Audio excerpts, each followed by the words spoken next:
Veterans and Human Services Committee to order at 7 p.m. Members present on my committee is Council Tavares and Council Waterman. First up, we have Laura Wayne Wheeler. Want to go up to the podium, please? Laura is coming from the coming for the Historical Commission. So name and address. Laura Wheeler, 67 Mechanic Street, Attleboro, Mass. All right, and if you can speak a little bit about what makes you qualified on the Historical Commission and what you would like to see happen. Sure. Hello, good evening on this beautiful, wonderful day.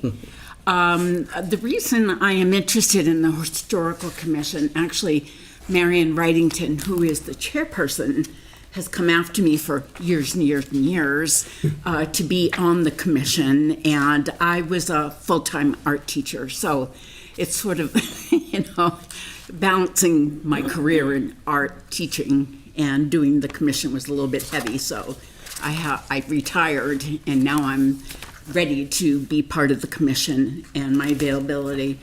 I am a person that is an art teacher, but my master's is in art education and architectural education with a focus in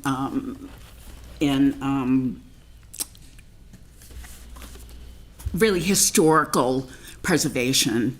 And that is where I started to get my shift away from just basic art education into historical education. And I taught with the Boston Society of Architects in Boston. I taught for the Boston Society, the Boston Museum of Fine Arts at the museum school, teaching teachers how to do this, architectural education with a tilt on historical education, teaching our young people how to carry on our, what we're all about within our society, based upon our environment and our buildings. So that is where I come from.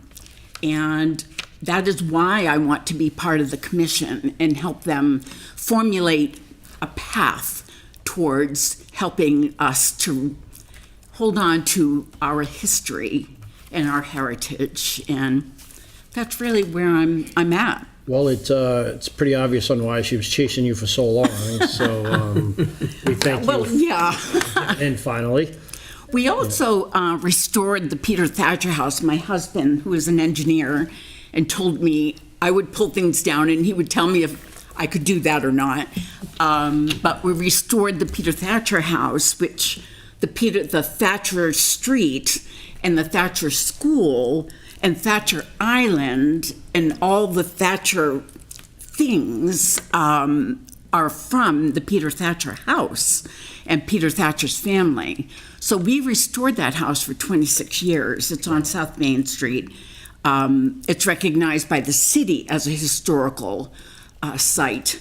Nationally, it's not recognized because the facade, meaning the face of it, had been changed. The windows had been changed and the siding had been changed.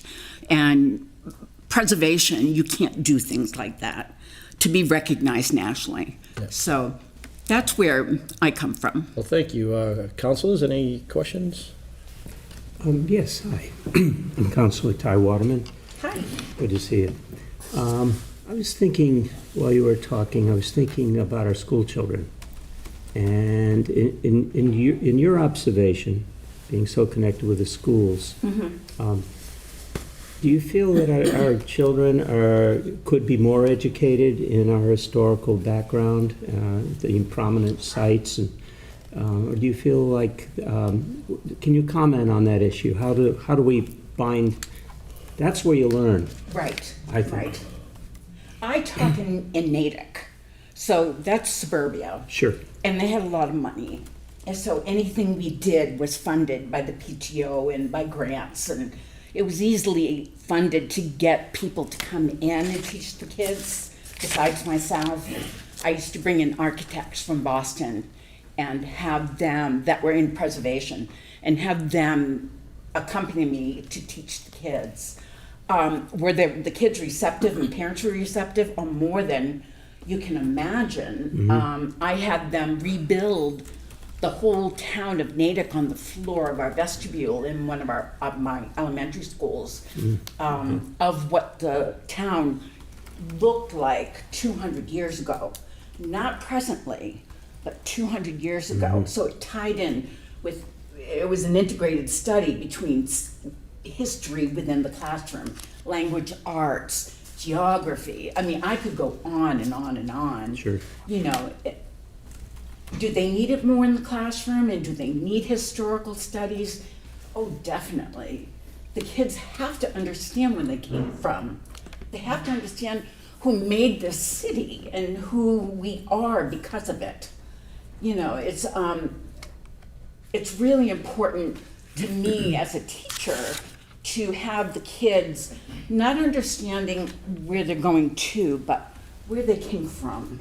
Yeah. And so the answer to your question is yes, they need more education. I intend, hopefully, if the Historical Preservation Society gets the Academy building, putting that little out there, we're hoping, we're putting a bid in July, but I will be doing teaching within that building for free, you know, my services. And I'll be teaching kids about the history in Attleboro and application of integrated art units and things like that. So they have like an experience, a hands-on experience to discover who came before them, who they are, and how it relates to them within their world. All right, well, great, thank you. Any other questions? I'm sorry if I go on. No, I'm no, a teacher, Counselor- you know me. Councilor Tavares? Yeah, and I'll keep it brief. Okay. You answered my question. My question was going to be, what sorts of opportunities do you think that you might be able to take advantage of and try to implement as a part of the commission? But you gave one example, and that was great. Yeah. Obviously, with your educational background, I expected something that had to do with education. Right. So appreciate that, and thank you for your willingness to serve. Oh, thank you. It's really my privilege. You know, when my husband and I took on the Thatcher House, we didn't care. We didn't think of ourselves as owners. We thought of ourselves as caretakers, because I think people, you know, you really need to think of yourself as a caretaker in society. And I used to teach that to my kids all the time. And you talk about this to your children, about being kind and loving, and you know, it's the same thing with society and history. You just try to implement that part of their life so they appreciate where they came from and where they're going. All right, well, thank you very much, Laura, appreciate it. Okay. All right, and we'll be talking to you soon. I'll be here, All right. there. All right, next up, Kathy Thank you, Davis. everybody. Thank you. Kathy is for the Board of Recreation Commissioners. Thank you, Mr. Chairman, for inviting me to speak before the council today, before the committee as well as the council. It's nice to see everyone. My name is Kathy Davis. I live at 439 Lindsay Street, and I'm here to ask you to consider me for the Recreation Commission.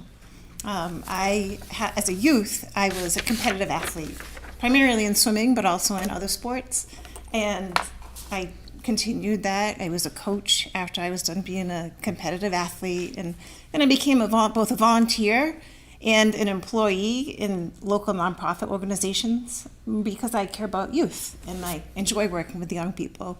Currently, I work for the Attleboro Public School System, and I find that to be a great honor and joy. I have my master's degree in education. I just got a certification in moderate disability, so that's a little bit about my education background. And what the Recreation Committee does is oversee the Recreation Department, which provides this amazing service to the community, not only for the young people, but also for families, for individuals. It increases the health of everybody, and I would love to be on the committee to be able to, just continue the good work that the Recreation Department is currently doing. Well, thanks, Kathy. We're 2 for 2 for teachers today, so that's great.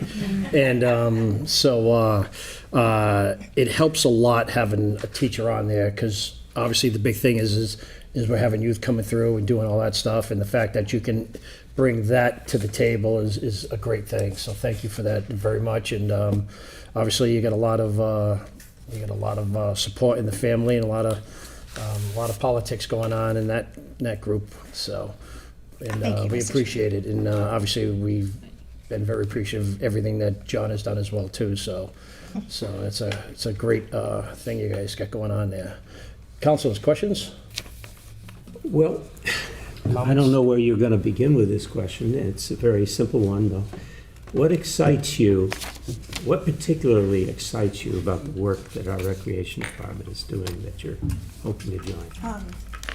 So there's so many facets about what the Recreation Department does. It's hard to pick just one. But what I particularly appreciate about the Recreation Department is that it provides a way for members of the community to interact with each other. And I think the more opportunities that individuals and groups within the community have to interact with each other, the better. And that's what excites me about the Recreation Department. Great. Any other questions? Anybody? Vice President Dolan, I should say. Thank you. Just a comment. Thank you for your willingness to volunteer, and I think you'll be a great asset to the Recreation Commission. Thank you. So thank you. Thank you, Counselor. Great. We good? All right, thank you, sir. Thank you. All right, well, Kathy, thank you very much. I appreciate it, and you'll be hearing from the city soon, I'm sure. Thank you all for your time. Thank Great, you. thank you. All right. From the docket of June 4th, 2024, entertain a motion to approve the appointment of Kathy Davis, 439 Lindsay Street, to fill an unexpired term of the Board of Recreation Commissioners, term to expire February 2026. Second. Thank you, Council Tavares. We just heard from Kathy, and obviously, we're, again, got another great person to come in and fill another board. So any questions? I'm not even going to say concerns, because there shouldn't be. I'm kidding. But no, all right, great. All right, all those in favor? Aye. Aye. Aye, motion passes 3-0. From the docket of June 4th, 2024, I entertain a motion to approve the following changes to Article 2, Section 1 of the Personal Rules and Regulations for exempt employees by replacing the following language in the second sentence: 35 hours scheduled over 5 consecutive 7-hour days exclusive of the lunch period, Monday through Friday, with the 35 hours scheduled over 5 consecutive days exclusive of the lunch period, Monday through Friday. The new hours, which would take effect July 1st, 2024, would be as follows: Monday, Wednesday, and Thursday, 8 a.m. to 4:30 p.m. Tuesday, 8 a.m. to 6 p.m. Friday, 8 a.m. to 12 p.m. Second. Thank you, Councilor Tavares. So basically, this is to kind of get in time with a lot of the other cities and towns that are already doing this, to give some people that can't get there in the hours between 8 a.m. and 4:30 p.m., gives them an extra hour and a half to come on down on a Tuesday night and to be there, and then be able to get out Friday at noontime, which I think is kind of a win-win for most people on the committee. Any questions, comments, concerns? No, it just struck me as a win-win. Yeah. I would think most people would see it that way. I think so. Councilor Sawyer? I actually do have a question because it doesn't say exactly what building we're talking about. It has different hours. This is all of, this is City Hall, everybody Oh, in City okay. Hall. It Yeah. just didn't say it specifically there. Yeah, everybody in City Hall. Vice President Dolan, did you have your hand raised? No. Councilor Lavoy? Yeah, just a quick comment. I think this is a very nice decision and good idea. I think it helps everyone in Attleboro get to City Hall. 4:30 can be tough for some people, and it's worth pointing out that there's many employees that are here, like Mason, well beyond that. But in terms of public access, I think it's a great idea. So Absolutely. happy to support it. Councilor Fuller? I agree. I think this is really intelligent. It makes public access really available to the public. So I realize it's only in committee, but I think it's something I could support and will support. Thank you, I agree. Any other questions, comments, concerns? All right, seeing none, all those in favor? Aye. Aye. Aye, motion passes 3-0. And that is all we have for Personnel, Veterans, and Human Services Committee. Call for adjournment at 7:14. Second. Thank you, Council Tavares. All those in favor? Aye. Aye. Aye, we are adjourned at 7:14. Did you not want to put Laura on? Oh, did I miss that? Oh, geez, On the second I missed page. that, sorry. My mistake. Can you take back your second? I Sorry. can, I'll remove my second. All right. You didn't vote on it, did Oh, you? I don't know, did you vote? Did you vote to close the meeting? We voted, Yeah. yeah. We voted, yeah. Yeah, you can actually reopen the meeting, So I'll just reopen it like a regular meeting. All right. call it back to order. All right, call to order Personnel Veterans Human Services Committee at 7:15. All right, my mistake. All right, for the docket of May 21st, 2024, entertain a motion to approve the appointment of Laura Wayne Wheeler, 67 Mechanic Street, Unit 103, to fill an unexpired term as alternate member of the Historical Commission, term to expire February 2026. Second. Thank you, Council Tavares. We just saw Laura. I think she's going to be another great asset. Any questions, comments? All right, all those in favor? Aye. Aye. Aye, motion passes 3-0. Call for an adjournment at 7:15. Second. Thank you, Council Tavares. All those in favor? Aye. Aye. We are adjourned at 7:15 for the second time.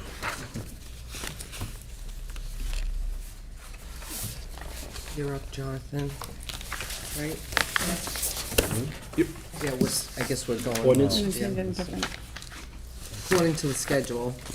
We're going reverse order because Mr. Corbis had asked for a budget to go last, and just made sense to just reverse the order. Ordinances, elections, and legislative matters is canceled for this evening. And the special committee on tax abatement is also canceled.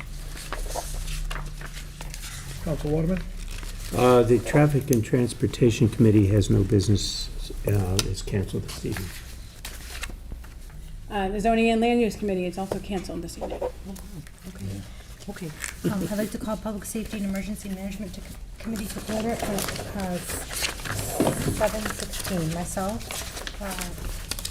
Councilor Roy, and Councilor Angela. I have a few motions this evening. From the docket of June 4th, 2024, I entertain a motion to transfer $27,866.54 from account fire employee training for the to the following for the 53rd week pay fiscal year 2024.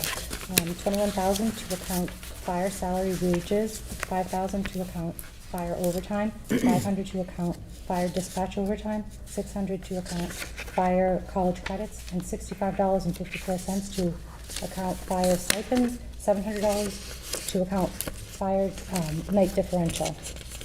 Second. Thank you.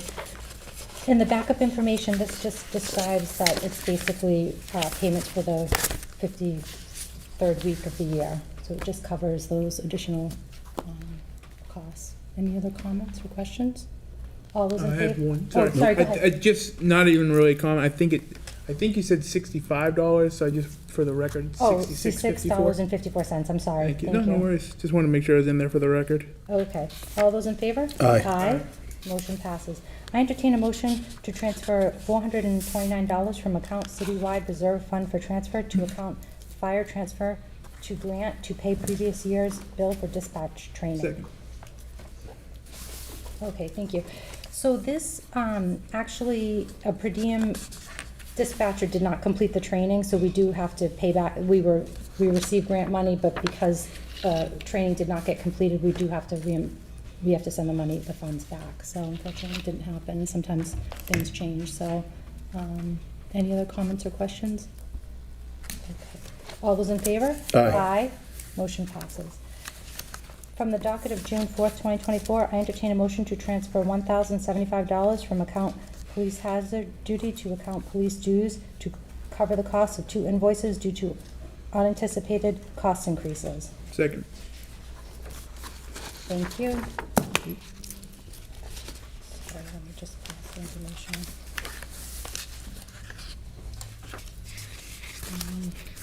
It just says there was a shortage of funds, and so we're just requesting to cover the costs of Police Executive Research Forum. Okay. All those in favor? Aye. Aye. Motion passes. From the docket of June 4th, 2024, I entertain a motion to transfer $750 from account Police Hazardous Duty Pay to account Police Other Communications. This request funds to cover unanticipated cost increase for the Bristol County Law Enforcement Radio Network. Second.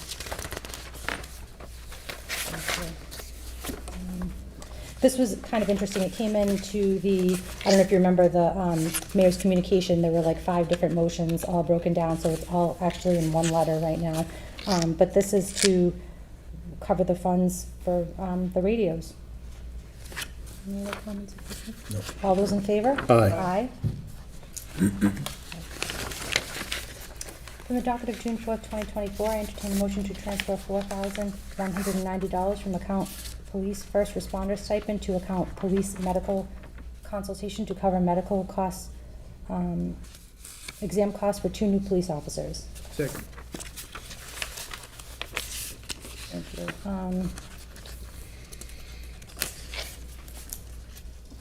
There were 2 officers that did leave because they accepted trooper positions with the state, Massachusetts State Police. Therefore, they're in the process of replacing those officers.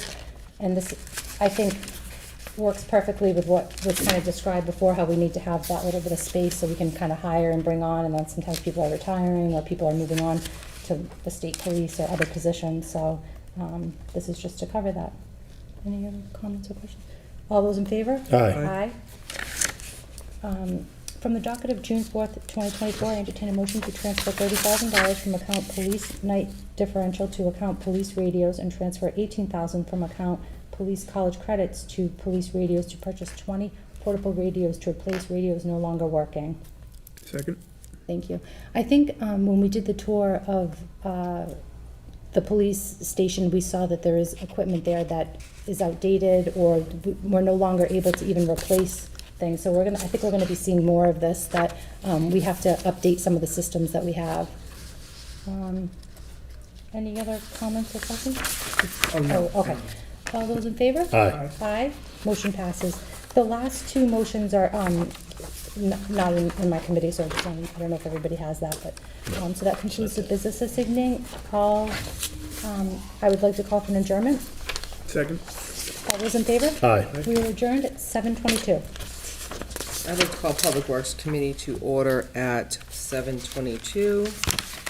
I have several motions this evening from the docket of June 4th, 2024. I entertain a motion to approve the attached resolution which states the representative of the city with authority to take action necessary relative to the PFAS treatment project. This document is required to support the submission to Mass Clean Water Trust State Revolving Fund Program, SRF, for financial assistance for this project. It must be submitted to Mass DEP by the end of June 2024. Second. Thank you. I don't know if everybody read it in their backup. I do have printed copies here if anybody wants a copy of it. The consultants just recommended that we do this resolution just to make sure we cross all the Ts and dot all the Is, so if we can get any funding for the permanent PFAS facility. Does anybody have any questions? All those in favor? Aye. Aye. Motion passes. From the docket of June 4th, 2024, I entertain a motion to approve the expenditure of such funds and also approve any future grant amendments regarding the receipt of a Southeast New England Program Watershed Implementation Grant in the amount of $40,000 from the Rhode Island Department of Environmental Management and NEIWPCC for the removal and eradication of nuisance water chestnut in the 10 Mile River watershed at Dodgeville Pond.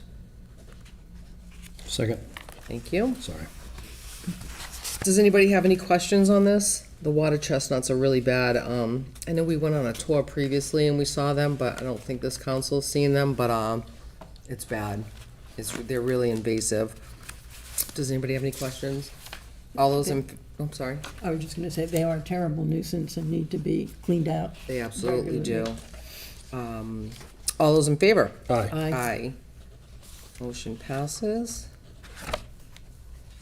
I entertain a motion to approve the expenditure of such funds and also approve any future grant amendments regarding the receipt of an earmark in the amount of $25,000 through the efforts and hard work of Senator Paul Feeney for the purpose of repairing and improving the canoe launch and small municipal parking area located on Holden Street. Second. Thank you. Pretty self-explanatory. Thank you, Senator Paul Feeney, for the help on this. Does anybody have any questions? All those in favor? Aye. Aye. Motion passes.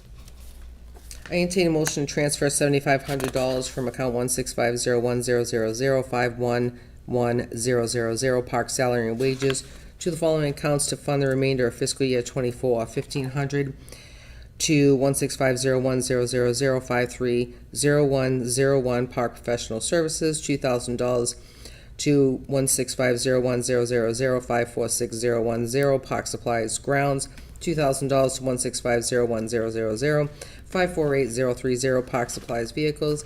$2,000 to 1650100054804 park supplies equipment. Second. Thank you. So this is just coming from salary and wages to replenish some supplies that they need through the remainder of the year. Does anybody have any questions?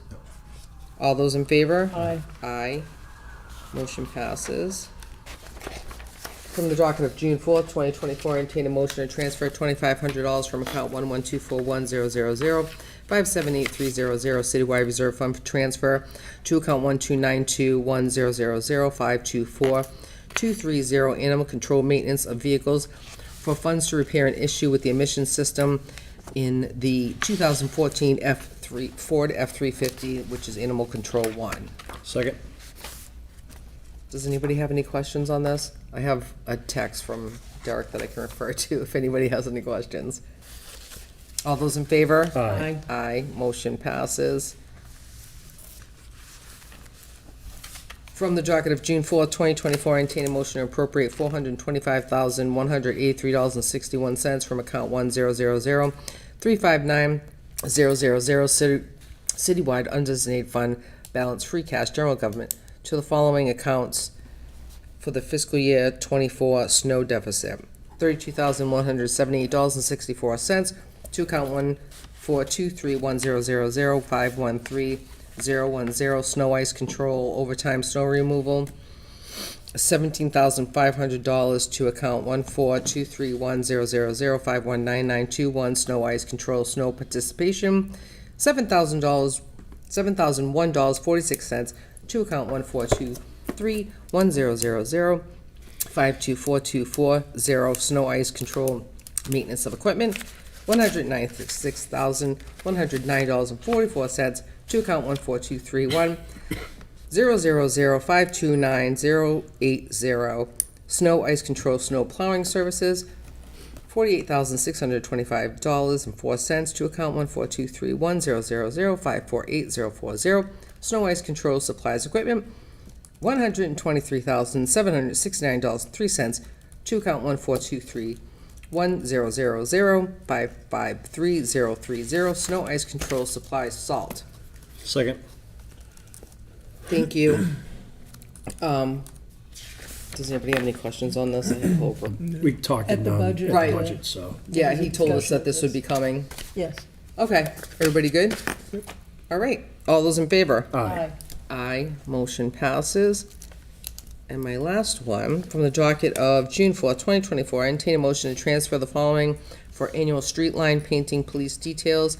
$25,000 from account 142010005111000 Public Works Salary and Wages to account 142010005240001 Public Works Street Painting Services. $4,123.52 from account 1420100051220 Public Works Salary Seasonal to account 142010005300101 Public Works Professional Services. Second. And this we talked about during the budget too, that, that this would be coming down for the line painting. Does anybody have any questions? All those in favor? Aye. Aye. Aye. Motion passes. And that's all I have for the Public Works Committee. I'd like to call for an adjournment at 7:29. Second.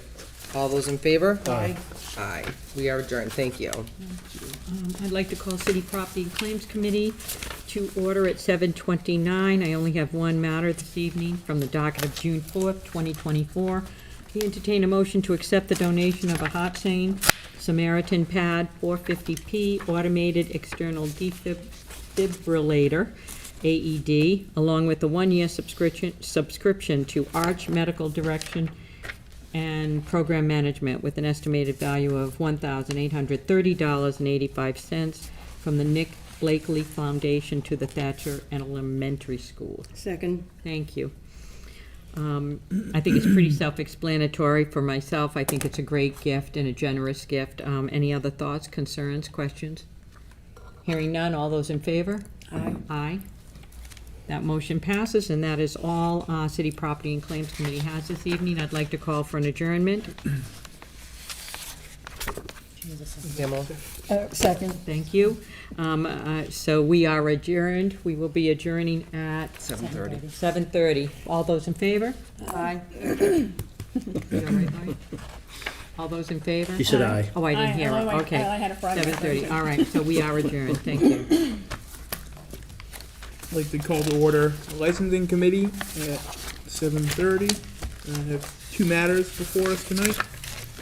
From the docket of May 21st, 2024, I entertain a motion to approve an application to waive section 11-15.1 to serve alcoholic beverages, wine on city property from Skyrock Brewery, 25 Riverbank Road, on June 9th, 2024, from 4 p.m. to 8 p.m., and keeping a stand in a public place at 11 Riverbank Road at the same event. Second. Thank you.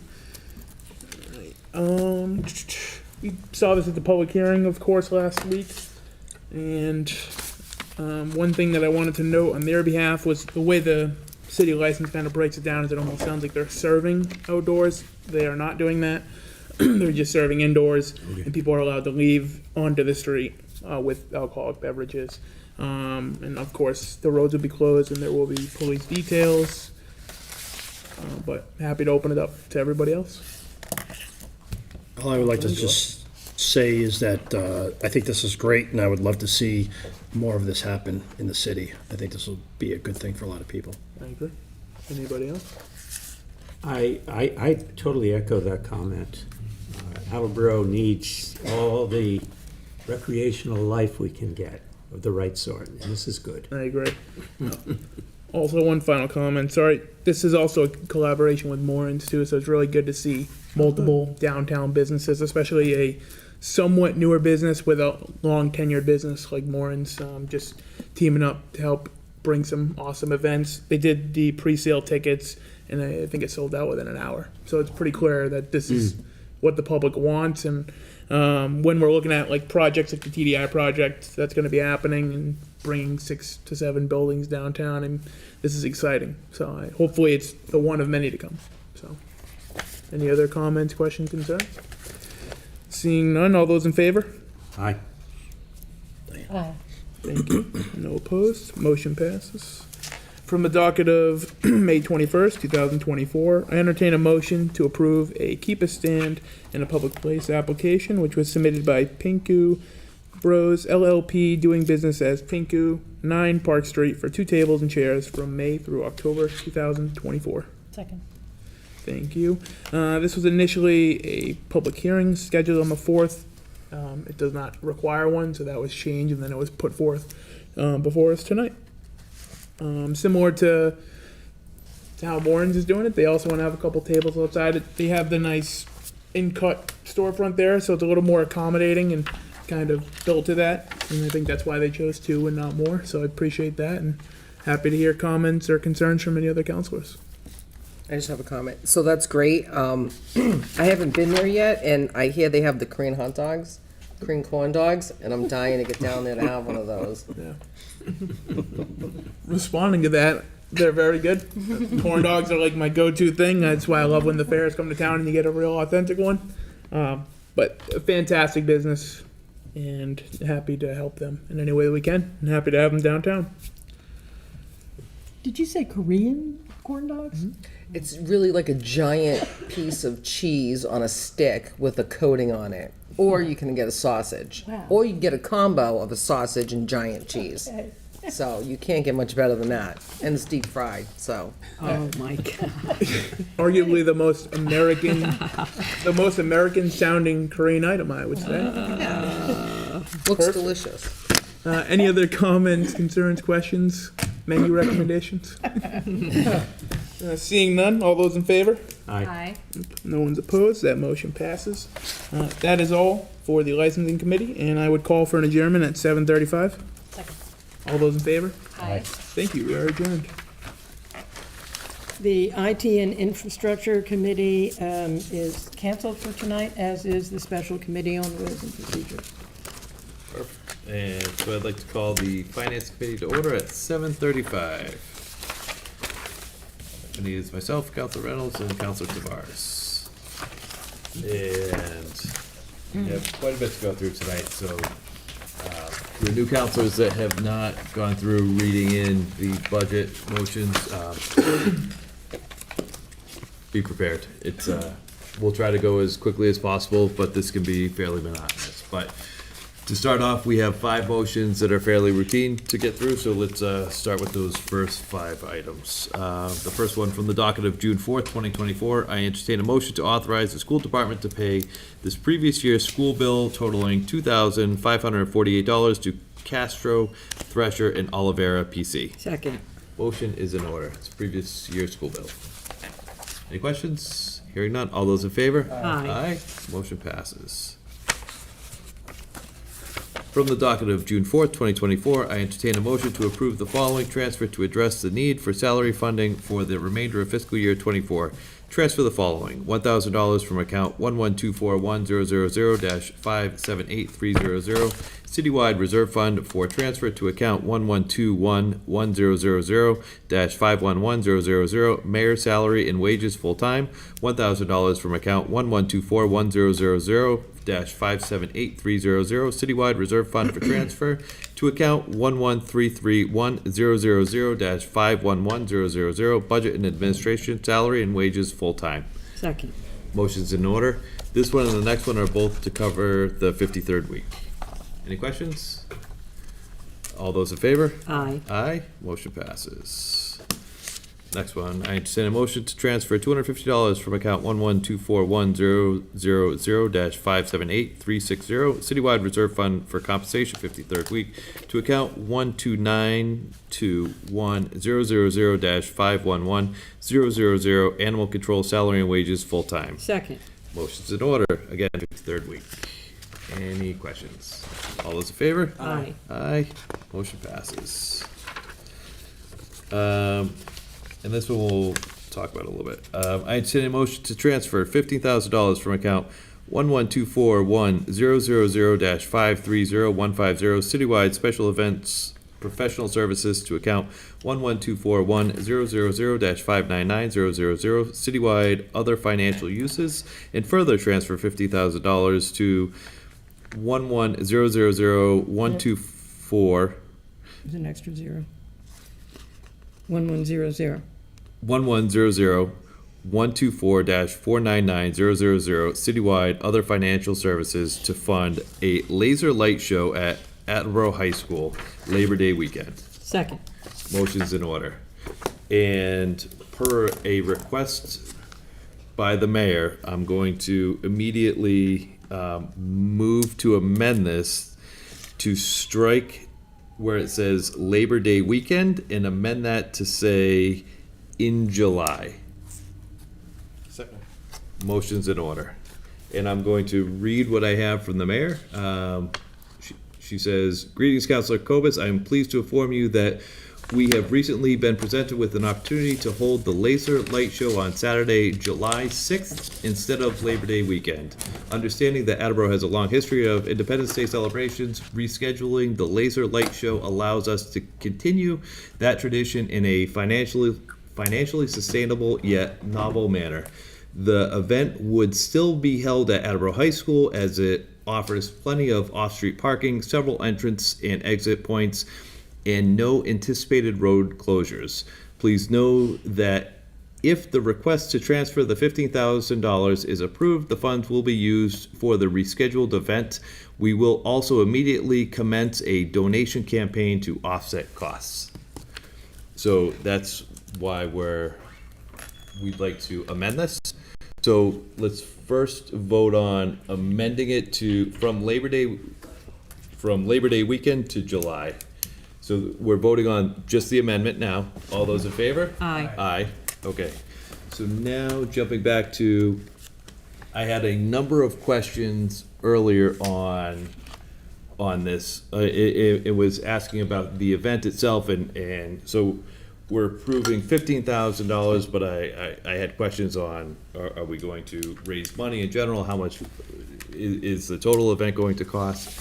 And the mayor did get back to me and said the total cost of the event is estimated to be between $23,000 and $25,000 with police details and all of that. As you heard, the plan is to try to raise funds through donations and all that. We do, if you recall, recently we set up the citywide special event fund, and that account does currently have $30,000 in it. So we do have the funds in that account already to cover this. So I think we're okay. I'm personally disappointed that it's not fireworks, but so be it.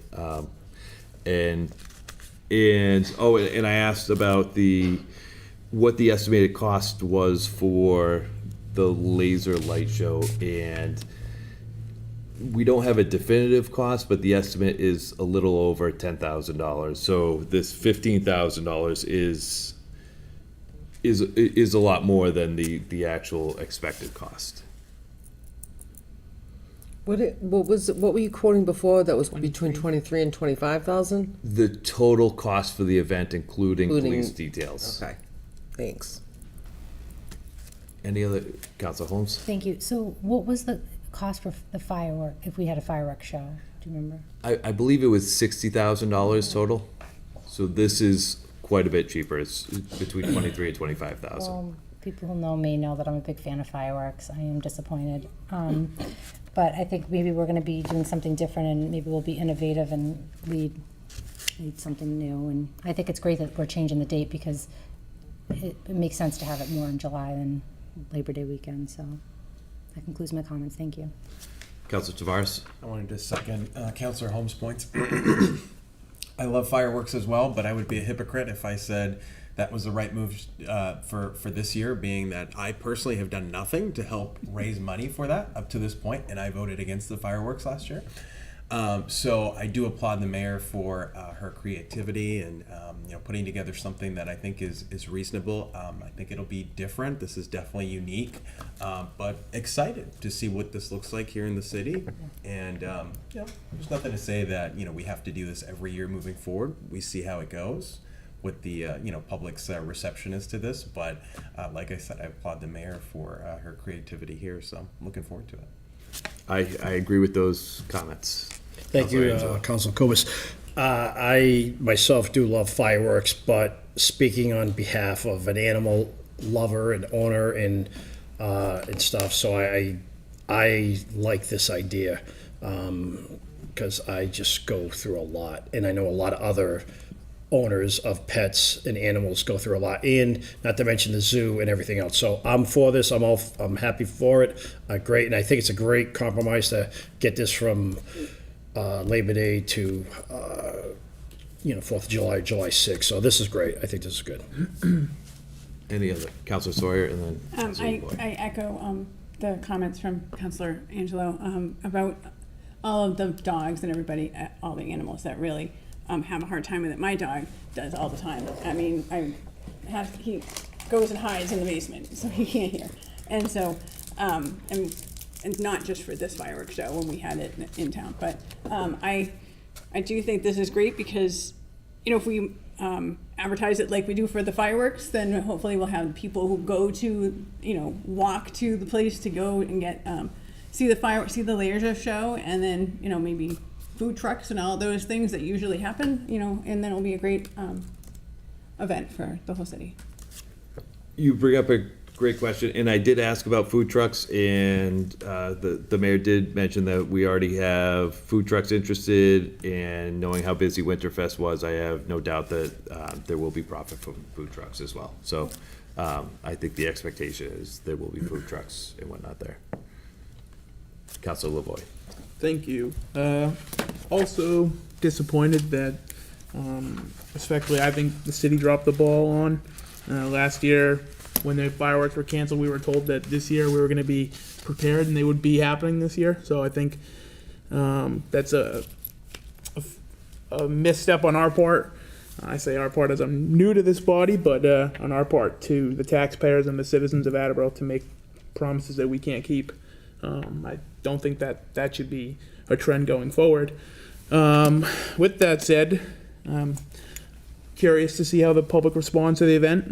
Hopefully it's great for everybody's sake. It's still not a small amount of money, so I hope that it works out in everyone's favor. Hearing the concerns for the animals, I would caution that not having them done on a city basis is going to promote a lot more private incidents. So I think that's the only problem that I can see from not having them on a city level is a lot more people are going to do them on their own at home, which does not allow for any type of preparation to veterans or animal owners who are, concerned of that. So that's just one thing that I would caution. It seems like this will move forward, so hopefully it works out. Thank you. Thank you. Councilor Dolan. Thanks. I'm not disappointed. I'm actually excited. I like fireworks, but I know, speaking regarding having a dog that has issues with that as well. So my pets thank the mayor for this, and I'm excited because it's something new and it's something different, and it's not just the animals, and it's also wildlife too. It's not just the wildlife and the animals, it's also people that have problems with this too. And I'd hate to be in their shoes and have to go through something like this. And with all due respect, I disagree with the point of not having it citywide promotes other people to do it, because they do it anyway. Because the entire summer, I hear fireworks, regardless if we have our own event or not. And I think, this requires, from my understanding, it requires less details. And I'm not disappointed. And I think and I'm hoping that the city loves it, and I think we need to give it a shot. And, I think this is a good thing. And I applaud the administration for being able to get it in July. And I look forward to it. Thanks. Any other comments? Councilor Waterman. I just had a question. I totally agree with Councilor Dolan. This is a nice switch, in my opinion. My dog passed, but used to go crazy. But is this supposed to be a little bit safer than fireworks? Do we know anything about safety? I don't know that we've ever had an incident at an Attleboro fireworks display. So, Councilor Angelo. Just speaking of Councilor Waterman's question, it's extremely safe. It's just lasers of multiple colors with strobe lights shooting into the air to do all sorts of things. So it is going to be very safe.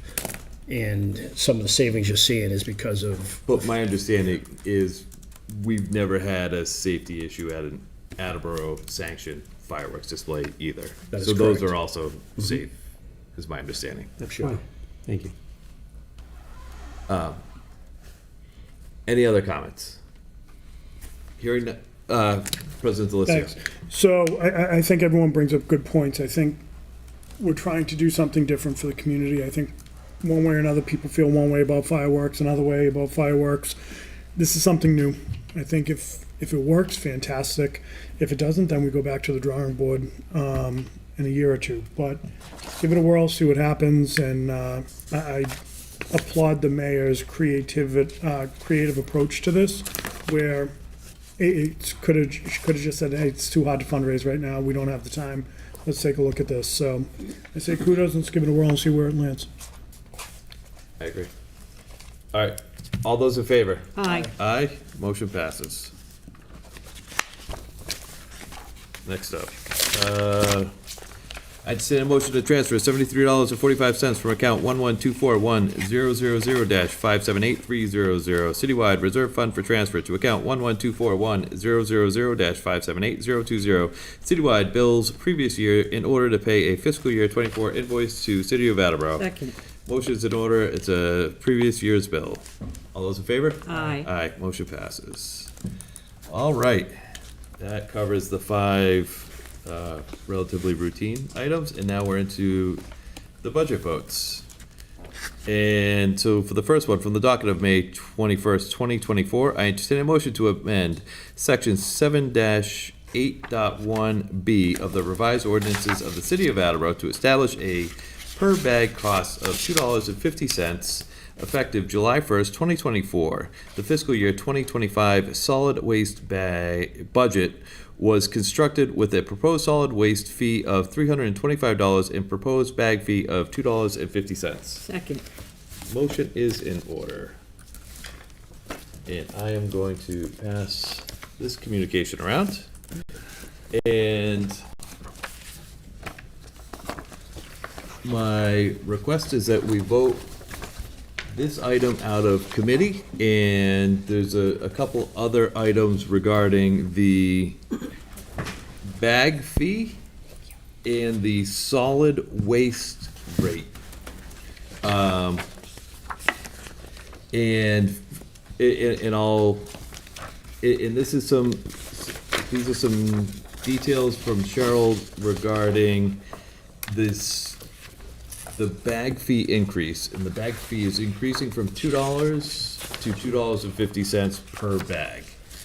And my intent tomorrow, when we vote on this, is to propose an amendment to reject the increase from $2 to $2.50. And if we do that, then we would have to change the solid waste fee per household from $3.25 to $3.30, or 300, from $325 to $331. And the rationale behind that is described here, and it's because the fee per bag and what the bag is paying for is described here. So $1.89 goes to disposing of the bag, and 11 cents goes to paying for city services. And that's, or $146 or $1.46 is to actually disposing of the bag, and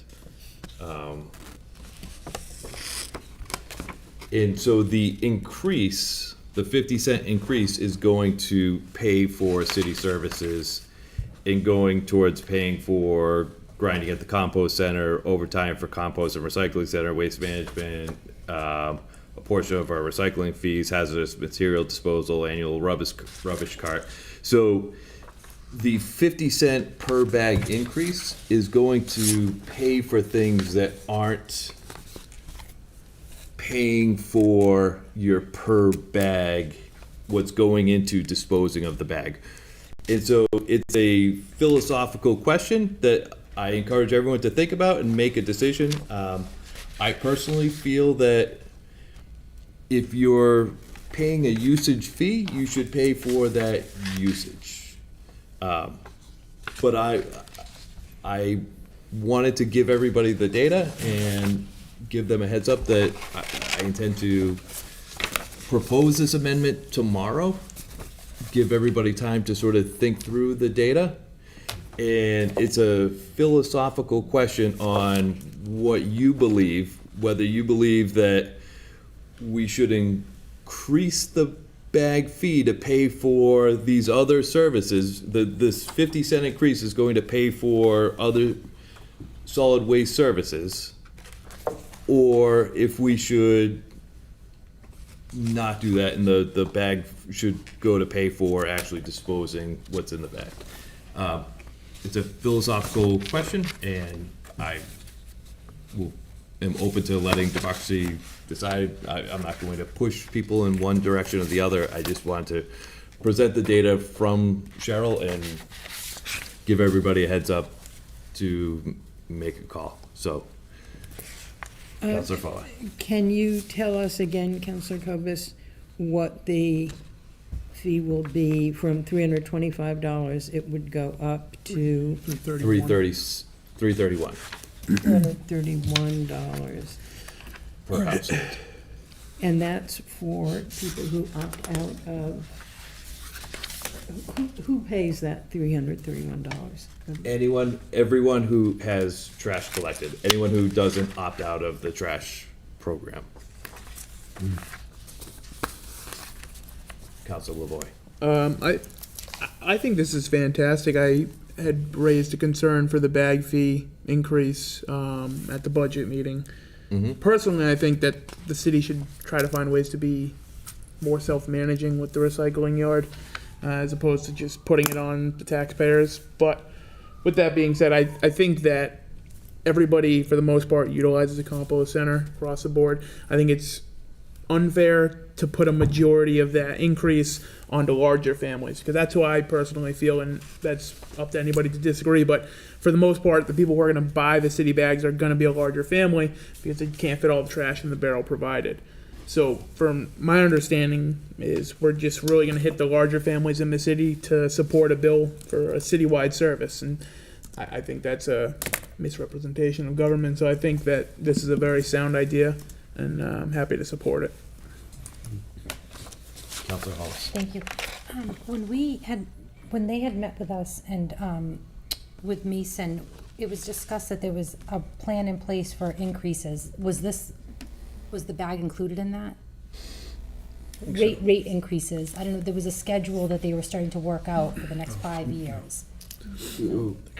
No, that was for water and wastewater. Okay, so That that's was completely than different. that. Well, it looks like there hasn't been an increase since 2013. Correct. For the bag rate. Okay. And it went 50 cents at that point. Correct, yes. Okay. Thank you. I think I would be, I would be in favor of what you're suggesting.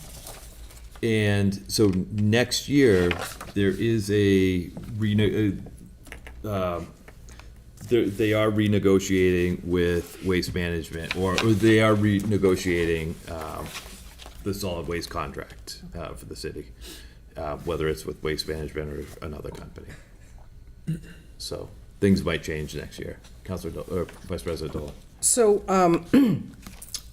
obviously, I haven't looked into this, and I'm just quickly reading over this right now, so. This is the same as what she presented at the budget meeting, but Well, just in writing. Right, with all the different, what it supports. So, in my head, right now, I wouldn't support this, because if you use more, you pay more. So you're saying it's unfair to put on the people that use the trash bags, but it all goes to the same solid waste program. Regardless of, it's all part of the same program. So every single payer is going to, their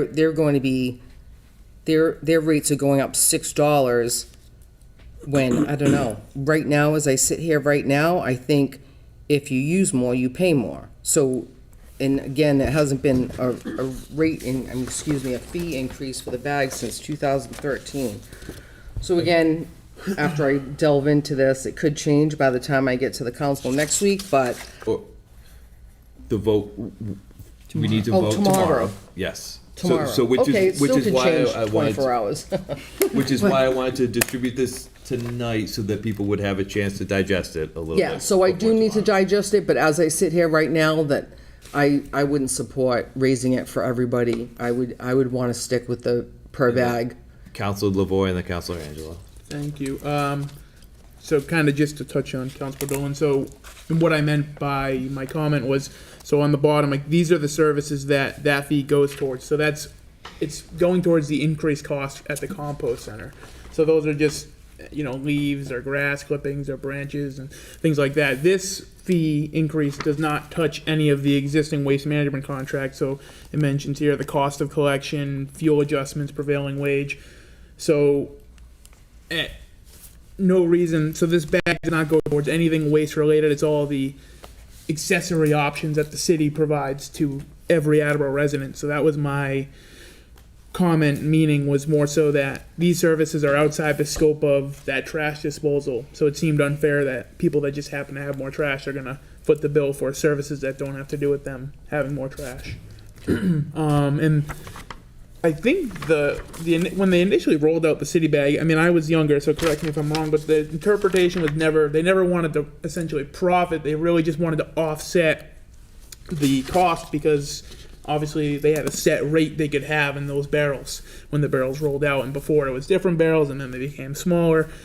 But initially it was really just to offset and then have like a little kickback towards like corrigal things and kind of the compost center. So I think that's why it's never increased, because there's never been a need to. There's never been much changes to the product costs aside from minor adjustments over the years. So I think it's, again, I just really support, I think, your idea. I think it's good. Sorry, I was Councilor Angelo, and then we'll go back to Councilor Dolan. All right, thanks, Councilor Kobus. I've always hated paid for the bags, but it is what it is, and like I said, it hasn't been increased since 2013. But everybody makes a lot of good points, a lot of really good points. That is making this decision for me a little bit more difficult.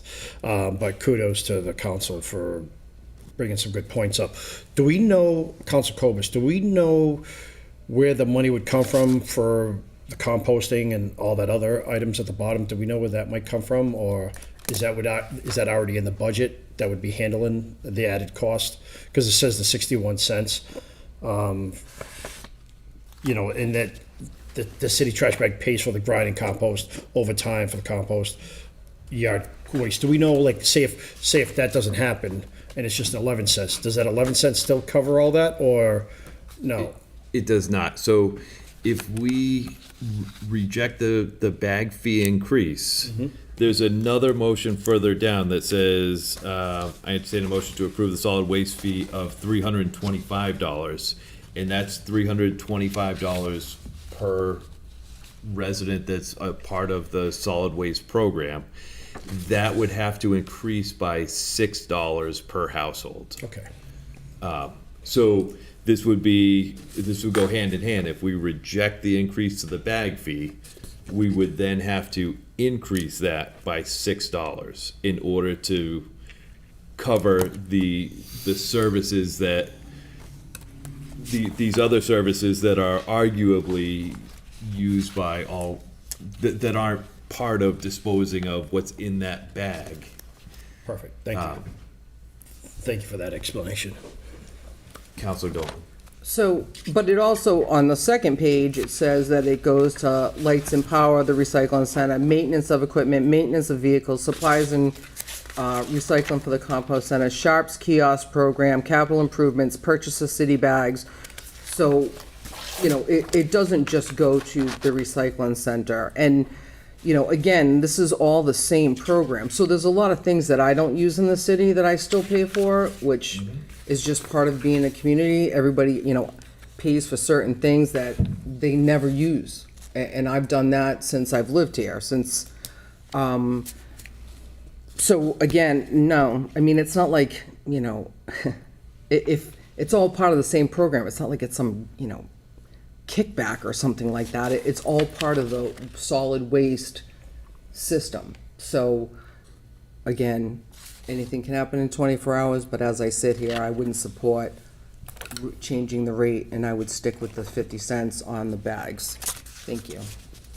Councilor Holmes. Thank you. When you said the last sentence, when I had asked a question earlier, you had mentioned that next year there's already another contract. I feel like we're going to be having this conversation, we're going to vote, and then next year it's going to be a similar conversation. So the cost of everything is going up, so I get it. It's a kind of a personal preference of where you want to have this increase, but it has been over 10 years, so people should anticipate that there will be some sort of increase. That concludes my comments. President Delicio. So thank you for looking at this. I really applaud the creativity here. I mean, people are, to Council Holmes' point, things are going up. Prices of goods and services continue to increase. They'll continue. I think it is interesting that we are finally at the last year of this contract that those of us who were on the council when this came out, we had great concerns with, some more so than others. I think we're looking at a pay now or a pay later, because everything from that's mentioned down here, I'm not going to go down the list again, needs to get paid for somewhere, right? So whenever you cut, we got to figure out how that's going to be taken care of. I think what's really positive about this amendment, or proposed amendment, is there's so many services that people use throughout the year. It's kind of an a la carte as you need them. Here, an increase of $6, you know, as opposed to increasing the bag. Those who use more trash, they're gonna buy more bags. So they'll get that money and that revenue from that stream. So it's really kind of a pay now, pay later situation. But I think if it's a $6 increase to the fee, it still allows those to be able to spend on the bags for what they need and what their families. I have the same concern that Councilor Lavoy has. I know a lot of families that are bigger families in terms of number of people who live within the house, might generate more trash. It's interesting to look at. I'm not sure where I'm coming down on this yet, Council Cobus, but it's very, very interesting. And the hope, and I think that Council Holmes touched on it, as the negotiations for the new contract begin, this is something that would probably be taken into some kind of a consideration. So I applaud you for the creativity here and looking where we can save the ratepayer. And it's important that this is going to impact the ratepayer. So people at home that don't belong to like if you live in a condo, I live in a condo, I don't pay into this. But it's still interesting to take a look at it. So thank you for the creativity. Councilor Sawyer. So I was looking at this and the $325, that's going up from another amount from previous years, is that right? It is. What was the previous amount? I don't think I see it on here. It's going up from $300, so it's a $25 increase. Okay, and then it would go up to $331 if we didn't move the bag up. Okay, That is correct. that's all I wanted to.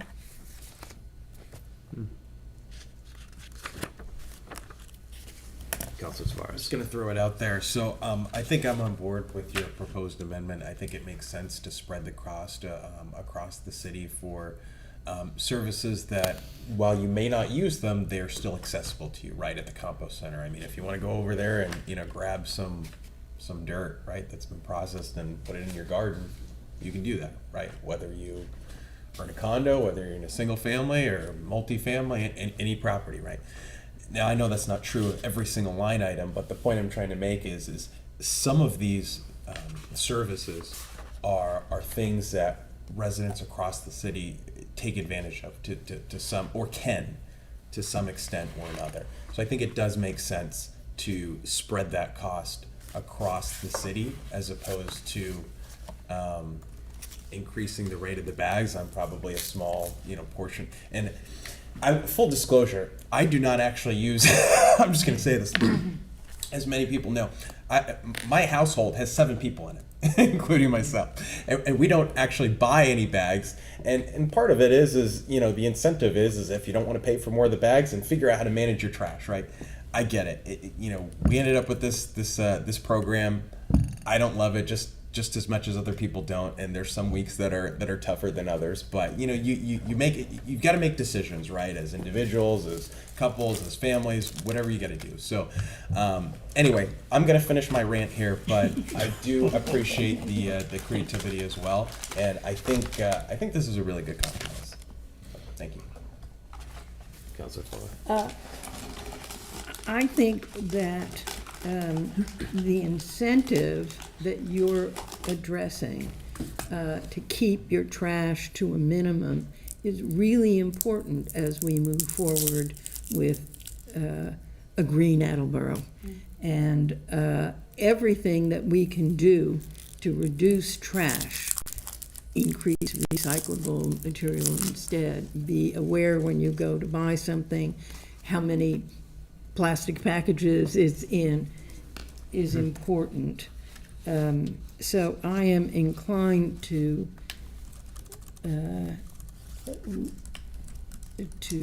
do everything we can to minimize trash, and I think perhaps paying more per bag has that effect. I do have another question, Councilor Cobus. How do they decide this? What this fee goes to and what it doesn't go to? Does anybody understand that? I'm sorry. What do you mean? Well, it says, grinding compost center, that the fee goes to that. Since, as Councilor Dolan said, or someone said, it's all one unit. How do we carve out what the bag fee goes to and doesn't go to, or There's a what the? certain cost per ton. And so this breaks down.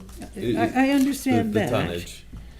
But this says, And so the intent of the bag was, we're allowed a certain amount of, like, you're allowed a certain amount of tonnage in the blue barrel, and then anything else, you need to pay for this bag, and the intent of the bag and the agreement with the residents was you're paying to dispose of that trash. And then the city was like, oh, we're gonna skim a little bit off the top and take this extra 11 cents. And now they're like, oh, we're gonna tack on an extra 20% to that and add like an extra 50 cents per bag. That's not it's not costing the city anything extra to get rid of that trash. It's not costing the city anything extra to get rid of that tonnage. But they're like, yeah, we're gonna take a little more. We're gonna take an extra 20% off the top. But thanks. Does that make sense? what you said makes sense, but it doesn't quite, I think, answer my question. So you pay $2 or $2.50 for a bag. Mm-hmm. How does the And the resident's not getting anything extra for that bag now. I really understand that point. How does the solid waste management group decide what? It's not the solid management Who group. decides what the city trash bag pays for and what the city trash bag does not pay for? That's what I don't understand, or I would like a further explanation of. It's right here. It's the administration and the solid waste department. Want me to help? Try to help? Sure, Councilor May? Lavoy. Thank you. So the 189 is towards the disposal bag cost. The 11 cents is going to go into the compost center's account or the health department's account to run that operating cost. So the services outlined here are just everything the compost center, a summary of everything they do. So that goes into their operating budget. So that's how they pay to operate the center. Now, if you kept it at 11 cents and you didn't raise the annual fee, then they would be asking us for free cash to help offset things that they can't pay for out of that budget. So that 11 cents is going into their operating budget. I do understand that point. I'm not sure. Okay. Thank you. I don't want to prolong this. Councilor Dolan, the Councilor Delicio, so- and then we'll move on. Yes. So, jokingly and saying skim in and stuff, you're making it sound Right. nefarious. I mean, it's not nefarious. It's not going in, somebody's personal pocket. It's all part of the same program, and it's not just operating costs. It's the purchase of the bags. It's everything that is included in the whole same system. So to say the word skim Sorry. isn't, That's, sets a bad example. So it all goes to the same program. I stick with all my original points, and thank you. That concludes my President comments. Delicio? Thank you. Just to Councilor Flower's question, it's more of an accounting and budgeting exercise. There's a number that they need to reach. They need to look at all available revenue streams, and the department heads, that's really what they'll work with Mason, they'll work with the mayor, they'll work with Deb, they'll work with really the financial team. This has been a revenue stream, but as you can see by the margins, it's not a huge revenue generator. And it's looked at, and some of it is just preference of how they want to get to that end number. It could be, as Chairperson Kobus is introducing this measure, that'll say, hey, we can still get there if we raise the rate by $6 as opposed to raising the trash fee. So I think Cheryl Perry does a fantastic job of looking at what the services are, how do we pay for it, while still ensuring we're not tying it to the backs of the ratepayers. So it's more of an accounting question, but I think if you reach out to Cheryl Perry, and that's one thing, it's so important with these, anything, budget, anything we do, reach out to the department head. They'll walk you through it. They're the subject matter expert, and they'll be able to walk you through what that philosophy is. Which is why I presented the data as Cheryl presented it to me. Thank you, that's helpful, that makes sense to me. I don't know, it changes my mind, but it does make sense to me, at least, how we get there. Yeah, thank you very much. So my intent is to vote it out as is. I'll make the amendment tomorrow, and like I said, it's everybody's option to approve or to vote on the amendment however they want. But I wanted to at least introduce it and give people a night to think about it and have the data in front of them to sort of have a minute to sort of go over it and think through it. So this is the first item we're voting on. It's the bag fee of $2.50. All those in favor? Aye. Aye. Motion passes. Next, I entertain a motion to appropriate $656,878 of available free cash from account 1000-359000, general fund undesignated fund balance, to account 100-321-200, general fund balance, reserve for expenditures. The purpose of this appropriation from general fund undesignated fund balance free cash is to reduce the fiscal year 2025 tax levy. Second.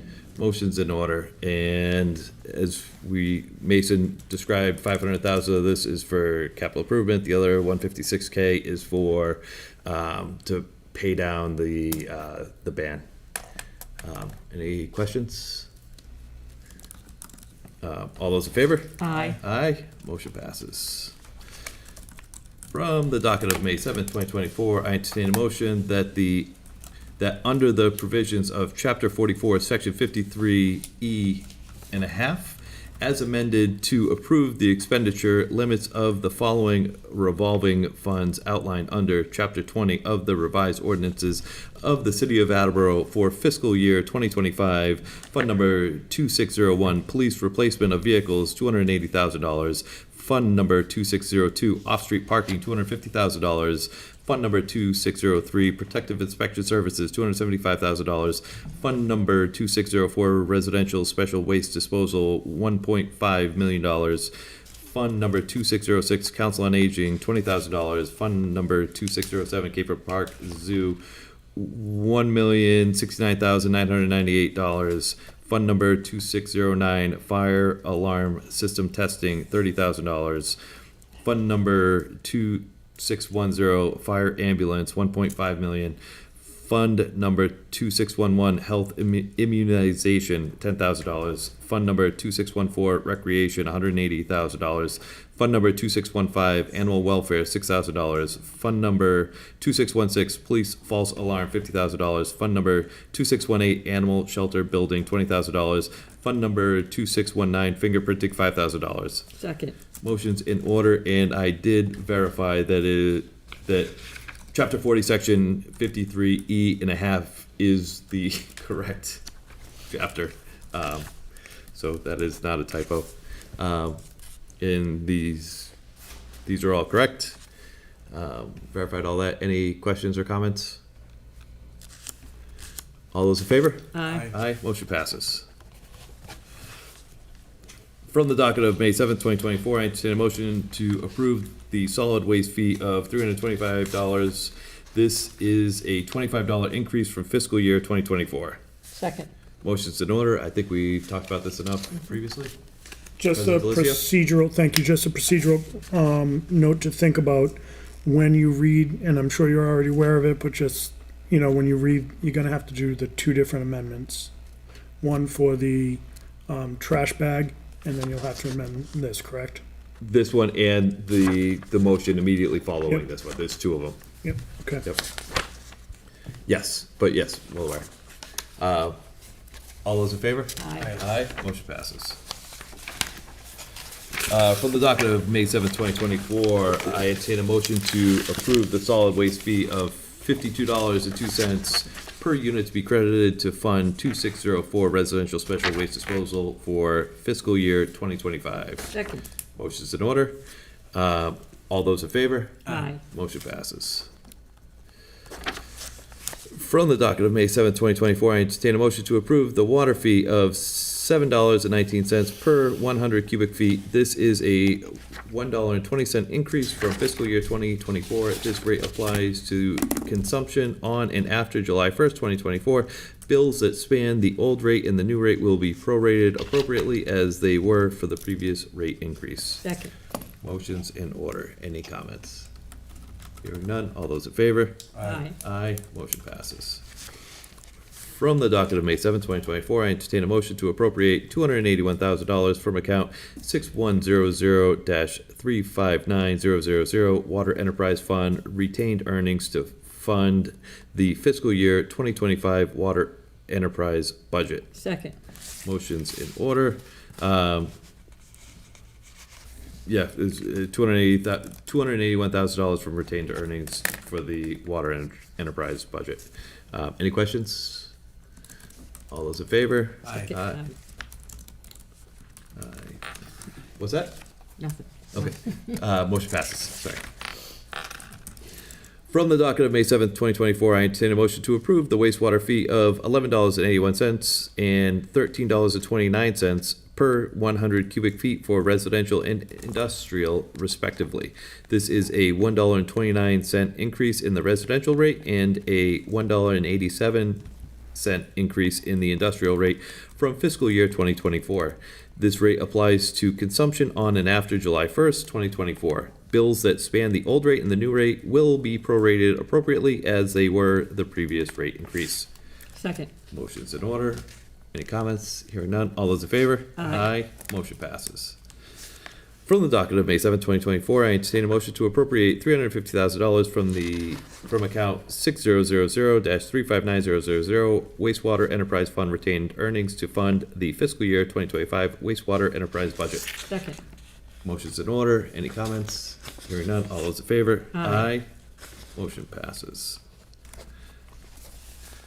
From the docket of May 7, 2024, I entertain a motion to transfer $836,177 from Fund 6100 Water Enterprise Fund to the General Government Fund to fund the indirect cost for fiscal year 2025. The dollar amount presented is from the fiscal year 2025 budget book. Please note this figure excludes OPEB. Second. OPEB. Motion is in order. Any questions or comments? Hearing. What is OPEB? That's the Other President's post-employment post-employment benefits, benefits. Yes. Thank you. healthcare Retirement. insurance. Yes, insurance. Yeah. Any other questions? Hearing none. All those in favor? Aye. Aye. Motion passes. From the docket of May 7th, 2024, I entertain a motion to transfer $46,346.55 from 3419397000 AHS Construction other financing uses to 1000392000 General Fund other financing sources, and to further transfer the funds from 1000392000 General Fund other financing sources to 1000321300 General Fund Reserve for premium DE payment. Second. Motion's in order. This is for a band payment, and we need to make this payment in order. We just need to make this band payment. Any questions? I have a question. Did you mean to skip the 751 or The the one right above this? Oh, no, I did not. Okay. Okay, I'll go back to that one. Nope. Did we vote on this? No, you haven't. Nope. So all those in favor? Aye. Aye, motion passes. From the docket of May 7th, 2024, I entertain a motion to transfer $751,300 from Fund 6 $6,000 wastewater enterprise fund to the general government fund to provide funding for the indirect costs for fiscal year 2025 budget. The dollar amount presented is from the fiscal year 2025 budget book. This required transfer also excludes the OPEB contribution and the expenses associated with debt. Second. Motion's in order. Also excludes OPEB and tied to indirect costs. Any questions? All those in favor? Aye. Aye, motion passes. And thank you for catching that. And, all right, so next is the budget message. From the docket of May 7, 2024, I entertain a motion to approve the following message. Fiscal year 2025 Municipal Council message. Dear Mayor DeSimone, on April 23rd, 2024, you presented the Municipal Council a balanced budget that reflects both fiscal prudence and a commitment to maintaining essential services for the residents of Attleboro. This budget continues the trend of minimizing reliance on free cash, a notable achievement for our city's financial health. The Finance Committee held budget meetings with department heads on April 30th, May 9th, and May 16th. As always, we appreciate the opportunity to engage with the department heads directly and applaud the work they do throughout the year. Their transparency and diligence are commendable, especially during these challenging times. Persistent issues such as inflation, escalating healthcare costs, and staffing challenges remain a concern for the council. A grant originator position is worth exploring to enhance our revenue sources across all departments. However, we must ensure a positive return on investment for taxpayer money. We recommend developing a clear plan to measure and track the success of this role before hiring. We also recognize the importance of carefully considering reductions in operational costs through attrition. When positions become vacant, it is crucial to evaluate whether each position needs to be refilled. This approach underscores our commitment to ensuring that new hires provide a measurable benefit to the city. The council appreciates the continued allocation of capital improvements, including the $500,000 capital improvement line item and the appropriation from free cash into the stabilization fund.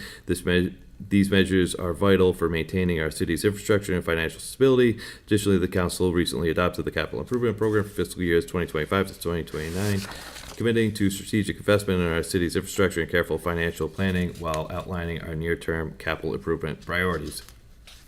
The council is acutely aware of the significant fiscal challenges looming on the horizon, including issues related to PFAS, wastewater management, NIPD's enforcement, the Council on Aging facility, the public safety complex, and special education tuition and transportation. While this budget is balanced and our financial position is stronger than that of many other communities, we must remain vigilant. The reality is that Proposition 2.5 does not keep up with inflation, and we must proactively address these impending challenges. One consideration is for the administration to establish a policy regarding debt exclusions for larger projects, and for the council to establish a policy toward putting those measures on the ballot. This approach could help us manage the financial burden of these necessary improvements in a transparent manner without compromising our ability to maintain essential services and staff throughout the coming fiscal years. In addition to enacting a policy around funding large capital projects via debt exclusion votes, we must do everything in our power to ensure our debt service spending does not drop too low. Back in 2018, debt service spending was at 3.3% of the total budget. Excluding the debt exclusion, debt service spending has dropped below 2%. We should ensure policies are in place that prevent our operational budget from consuming the capacity that should be reserved for capital expenditures in larger projects. It is crucial to maintain a sustainable level of debt service spending to fund capital projects and prevent our infrastructure from deteriorating. We are disappointed to see that the net school spending has remained relatively static as compared to last year. However, we understand that rising healthcare costs have limited our budget flexibility. We applaud the financial team's efforts to avoid layoffs, a challenge that has forced other communities to resort to layoffs or debt override votes to fund public education. We remain concerned that continually asking our school staff to do more with less is unsustainable. We recognize this as a systemic problem caused primarily by state funding policy issues, but we must also aim to gradually increase our net school spending over time to prevent reaching a breaking point. We encourage prioritizing an increase into net school spending next year. We would like to specifically recognize City Auditor Deborah Gould and Budget Director Mason Lord for their exceptional work and dedication this budget season. Their expertise and commitment have been instrumental in navigating these financial challenges. In conclusion, we acknowledge the diligent efforts of all city departments and commend the administration for presenting a balanced budget that aims to address both current needs and future uncertainties. Sincerely, City of Attleboro Municipal Council Finance Committee, Todd M. Kobus, Chair, Sarah Lynn Reynolds, Vice Chair, Jonathan Tavares, Member.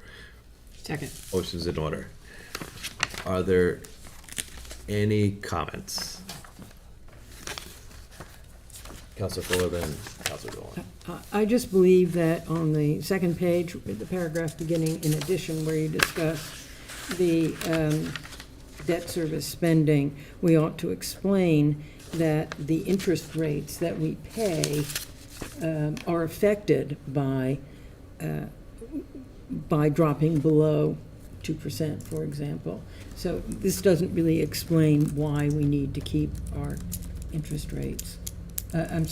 Why we need to keep our debt service at a higher level. Isn't that correct? We need to keep our debt service spending above a certain level in order to get the best possible interest rate. Is that not correct? No, I don't think so. That's incorrect. So this is talking about reserving capacity for debt service spending so that it doesn't end up getting used by our operating budget. So this is saying that we want to use 3% of our, we want to have 3% of our budget available to spend on debt service, whether we're spending it at an incredibly high interest rate, which hopefully we wouldn't do, but so interest rates are going to fluctuate over time. Right. But this is saying consistently we want to have 3% of our capacity or some percentage of our capacity, whatever the policy is. It was back in 2018, it was at 3.3%, and it was high before that. It was higher. We're now below 2%. We want to have that capacity available so that we can take on these big capital improvement projects. Now, knowing that interest rates are going to fluctuate, and so sometimes we won't get as much bang for the buck, so to say, but we want to maintain that capacity, because if we eat all of that up with our operating costs, we're then not going to be able to take on these capital projects. Thank Does you. that make sense? Yes, it does. And I do have another question, but before I get to that, I just want to say what a terrific job you've done here in this message. Obviously, it took a lot of work and thought, and I applaud you for that. Thank you. In one of the, speaking of that debt capacity, one of the things that is easy to overlook right now is our debt service spending is actually really high right now because of the new high school. But if you look at our debt service spending and you exclude the debt exclusion money, that the amount we're spending is actually fairly small, fairly low right now. So does that make sense? And that's what's kind of concerning, and that's what, in speaking with Mason, that's the piece of the pie that I believe we need to protect and have a policy on, and that's what I was trying to communicate in that paragraph. May I ask my second question? Yes, and then Councilor Dolan and then Councilor Lavoy. In the paragraph on the first page, the last paragraph, the last sentence beginning, one consideration is for the administration to establish a policy. Can you explain in other language what you were saying there?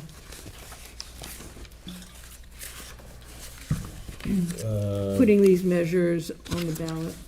To establish a policy regarding debt exclusions for larger projects and for the council to establish a policy toward putting these measures on the ballot. Yes, so I believe the town of Easton funds all of their large projects via a debt exclusion. So the high school was paid for via a debt exclusion, and to fund that, you have to send, we couldn't fund sort of the high school just out of our operating budget or whatever. So we have to send that to a vote by the public, and they have to approve it, and then we could spend outside of the normal Proposition 2.5. And so some towns, just for any large project, they'll just immediately send it to a vote for the public to say, okay, we want to build a new police station. They'll just immediately send it out to a vote, and the public either votes it up or down. And this is saying maybe we should have a policy to say, for certain things, if it's X amount of money, as a council, we'll agree to send those requests by the mayor out to the public for a vote, or something like that. This is saying that maybe it makes sense for us to have a policy that if the mayor sends something down to us, we'll agree to send that out to a vote of the public within a certain amount of time, or something along those lines.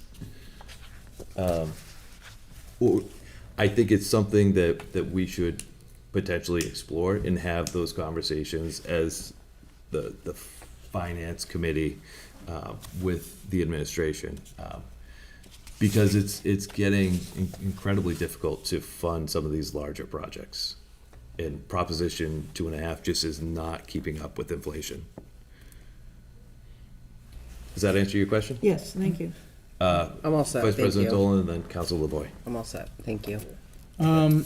Just touching on Councilor Fo's first point, I think she was partially right, just based on what Mason said in terms of we just want to show that we are a borrowing city to get more favorable rates. If if we more so self-fund, we're not a desired lend option, so you lose a bit of favorability. But I think with how you word it is proper only in the sense that it's addressed to the mayor, and she of course is well aware of that strategy. So I mean, I think this is very well put, and appreciate your work on it. And yeah, I don't think it needs any alterations, but that's just my opinion. Yeah, so just a couple comments. So first of all, about the creating a policy for debt exclusions for larger projects.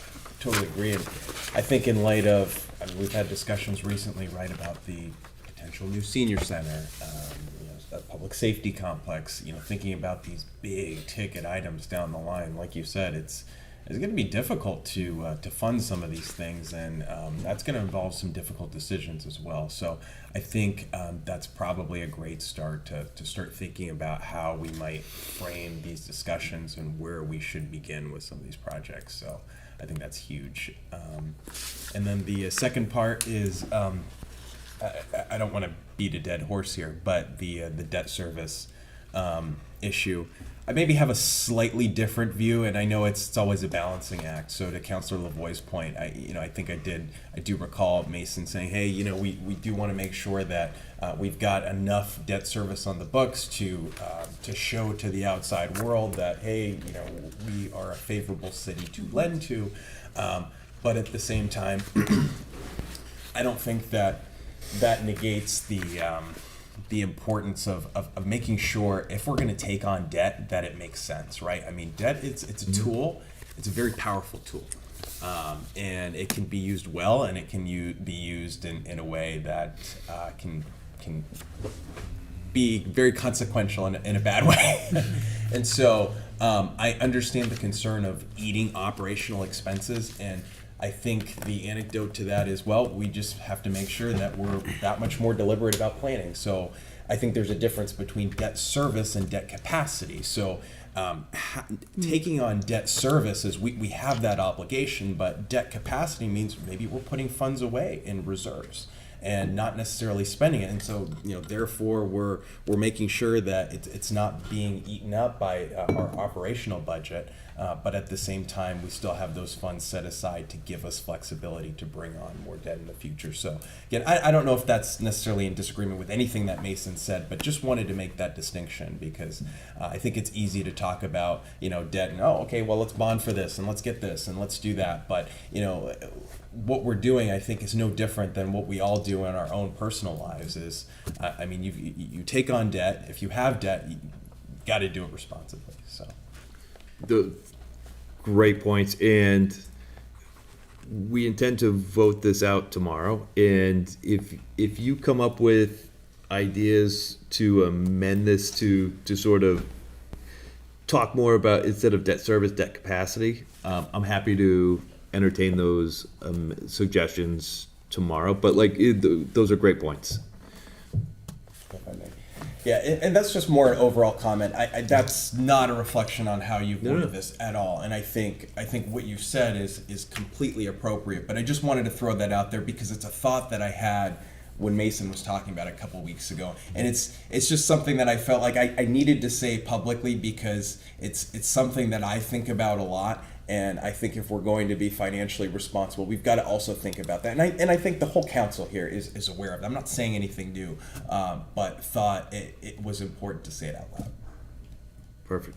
President Delicio and then Councilor Waterman. Thanks. So a couple different things. Jonathan, well said, right? And I think that there's always a correlation. And when we think about how our debt spending and the capacity is going to impact the interest rates, it's more through our S&P rating, right? So I think that's important to note.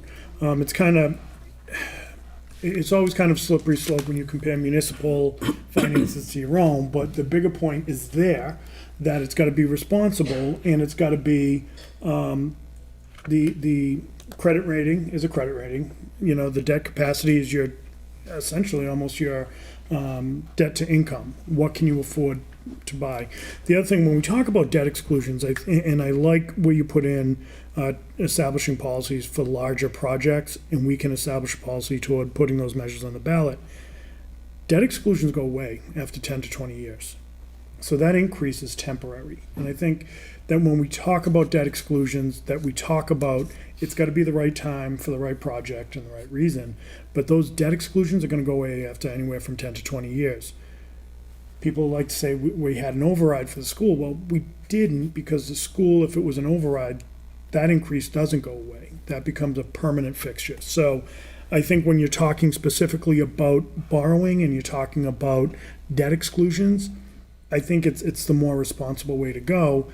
And having a policy, make sure that, again, we're not just putting everything on the back of the taxpayer, but I think it was Councilor Tavares who said, we have some really tough decisions coming up in the next several years and how we're paying for it, and having a plan. And I've said a million times, Jack Jacoby always kids about it, but if you fail to plan, you plan to fail. So we just have to make sure that we're planning appropriately. Thank you. Councilor Waterman. Councilor Kobus, I think this was a terrific statement. Perfect. I couldn't argue with anything you wrote. But there were two things that you mentioned we haven't mentioned yet. One is the capital improvement line item, which we fought for pretty hard. Mm-hmm. And now we need to make sure that, we continue to keep that. It may have to grow over time with inflation, but for right now, I think it's positive to fight for that. And we're not fighting with the current administration. I don't want to say that. And the other one is the grant originator. I didn't know that was the title, but we've come along. I think we could go even farther as a city with a staff person that actually works on grants as a professional. So the different departments have done it, and I think we need an expert in it. Not that they haven't done a good job. Council on Aging survives only because of the constant work they're doing, and also right there through our planning board. So I say amen to that. It's funny. I agree, and I'm also torn about that. So in one paragraph, I was like, hey, this would be a great idea to add this grant originator to generate some funding from some different areas. Sure. And then the next paragraph, I was like, hey, anytime we lose somebody, we should look at, like, do we replace this person? And, like, look to cut through attrition in order to reduce the operational budget. So it was sort of two conflicting statements back to back in two different paragraphs. And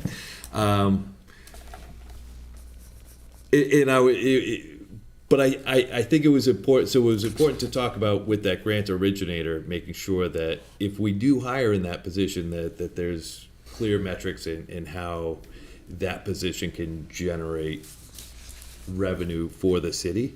And in the second paragraph that talked about carefully considering reductions in operational costs and when positions become vacant, to evaluate whether each position needs to be refilled.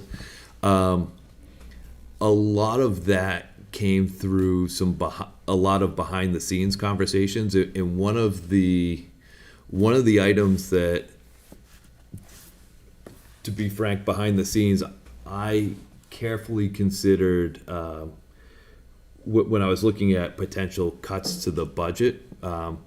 We recently lost the economic development director, and that was a position I was like, okay, here's a fairly large line item that we could reduce our budget by if we say, hey, let's cut X amount from the salary from the mayor's salary and say, let's not rehire this position. And that was something we could have done in order to reduce the operational budget. I mean, we couldn't cut that position, but we could have cut that salary line item as something we could have done. I think it's a horrible idea after a lot of conversations. I think those are conversations that should happen across the board. And with everything that's, just to be very frank, with everything that's going on, I think that would be a horrible idea to cut that position, and am not at all suggesting that we do that. But I think it's important with operating costs the way they are, that anytime there's attrition, we look at, does it make sense to rehire in this position? And that's why that paragraph is there. Councilor Holmes and then Councilor Angelo. Thank you. Well, I think it's great to think creatively here, and even if that means waiting to the next fiscal year to hire, or potentially, I mean, we have to be mindful of how to move forward. However, with that position, we know how much money she did bring into the city through applying for grants, and so this 100%, yes. Yeah, so the grant originator, I love that idea of having somebody, because the cities, the municipalities that have someone in this position, you see how their city thrives. You see how they're bringing money in towards different things and so I think that's great. But what I hear is that you're being creative about how to balance the budget, or what should we be looking at, and so I praise you for that. Thank you. Councilor Thank Angelo. you, Councilor Kobus. Obviously, great job, and I appreciate all the hard work you put into this, and obviously it's well thought out and taken care of, so thank you for that. Just for the listening audience, a lot of departments are running short for certain reasons. One, tough to find the correct hire for the positions, and also some departments have just said, we feel that we can go without this position, and we heard that through the budget over and over and over again, so I just wanted to make sure that was, people are aware of that.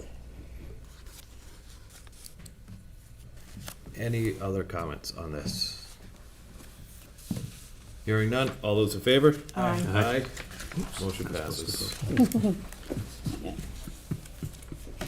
All right. From the docket of April 16th, 2024, I entertain a motion to approve the fiscal year 2025 proposed budget for the water and wastewater enterprise funds. All right. Personnel services, $4,199,003 recommended and approved. Purchase of services, $1,098,600, recommended and approved. Supplies, $2,099,900, recommended and approved. Intergovernmental, $155,600, recommended and approved. Other charges and expenses, $382,189, recommended and approved. Capital outlay, $250,000, recommended and approved. Debt service, $2,773,809, recommended and approved. Total wastewater enterprise fund, $10,959,101.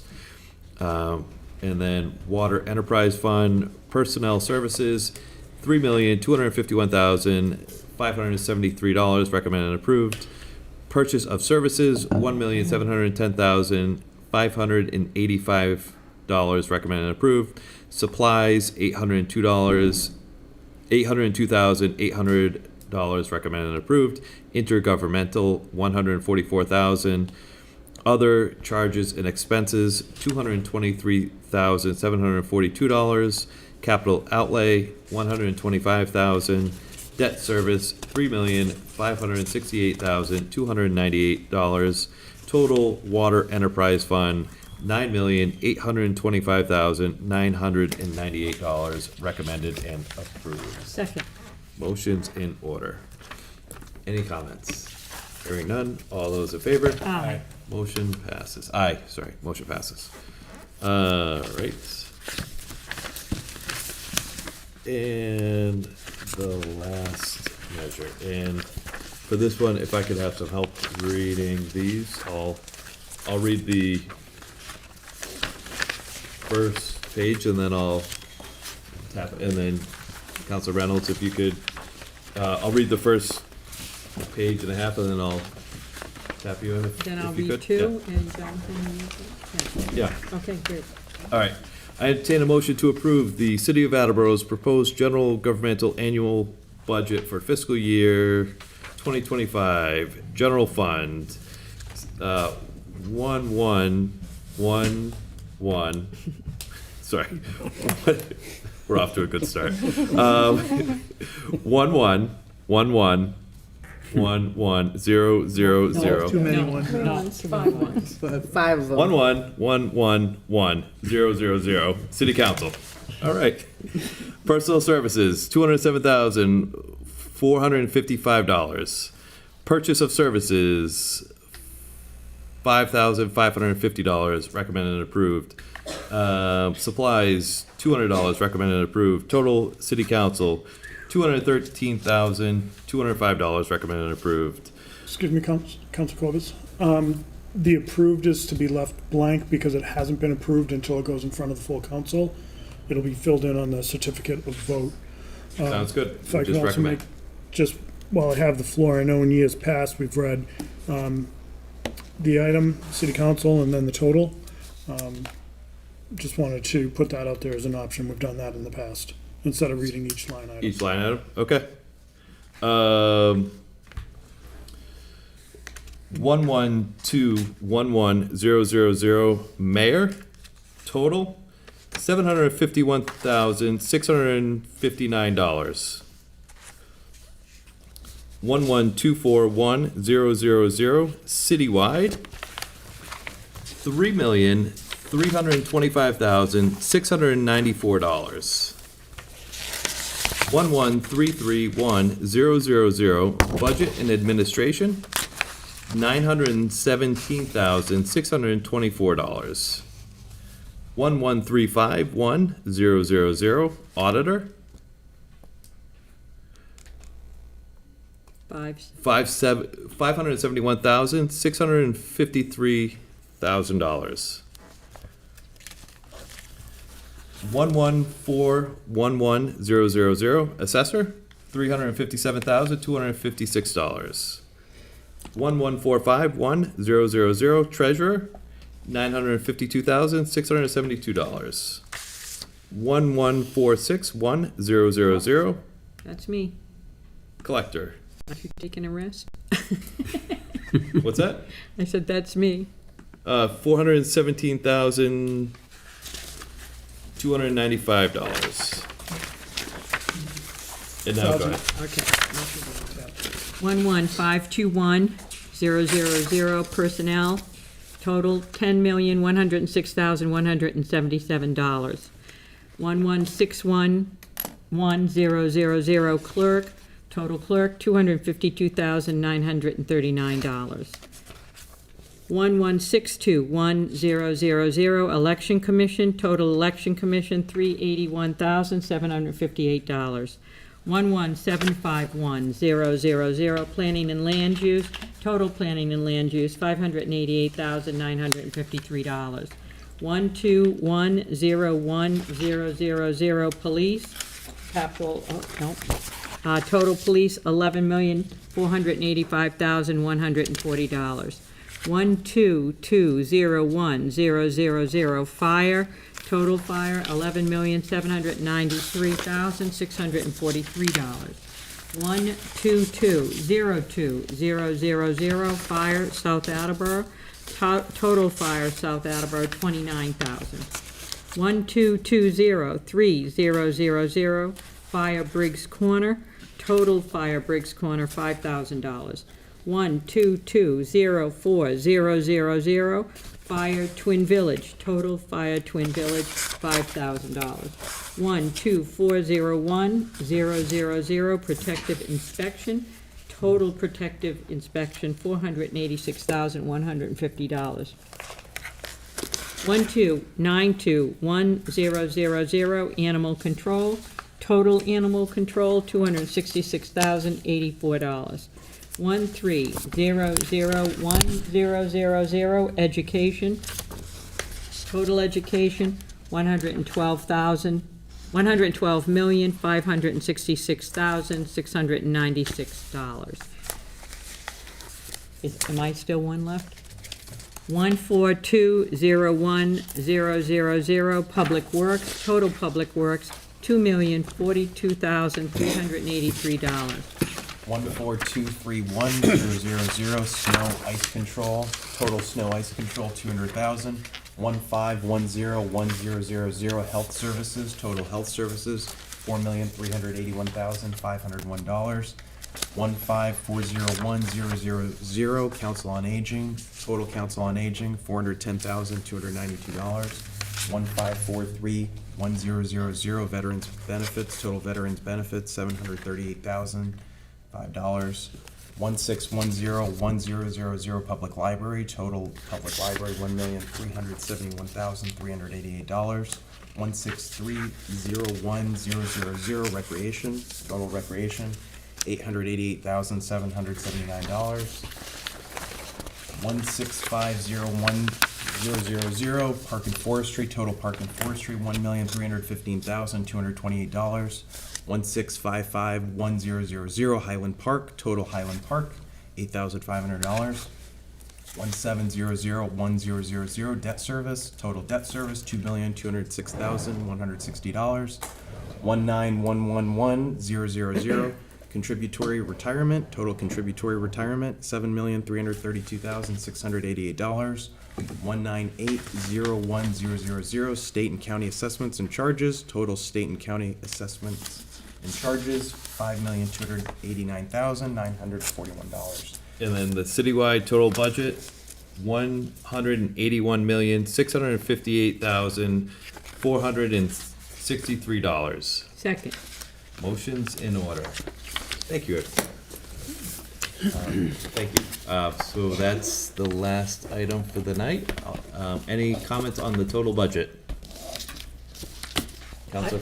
I have a question. Can you explain the fire Sorry. paragraph and then the particular fire sums for the different stations? Those are broken out for just the cost per station. To maintain them.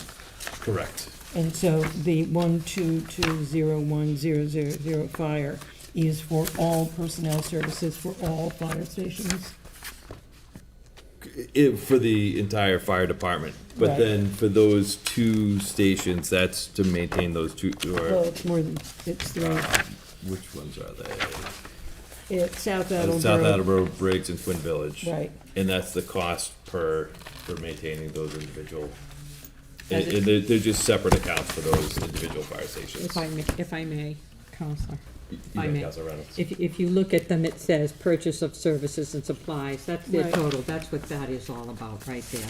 So I named off, that's their that's the number. It goes to the Fire Twin Village, and that's what it's for, the purchase of services and supplies, and the total was $5,000. So the same thing when I went to the other You can, Fire Briggs Right. corner, I- and understand, okay? I saw that. Okay, Thank that's you. what it is, that's what it is. And the general, When you went way up, that's for everybody. and it includes personnel services and purchase of services and supplies. But for that So- fire, yeah, for the fire station, the whole around, but not these individual ones. So that doesn't include these individual ones? They're separate, they have their own separate purchase of services and supplies. and it's just maintenance of buildings and building maintenance supplies for those three. Thank you, both.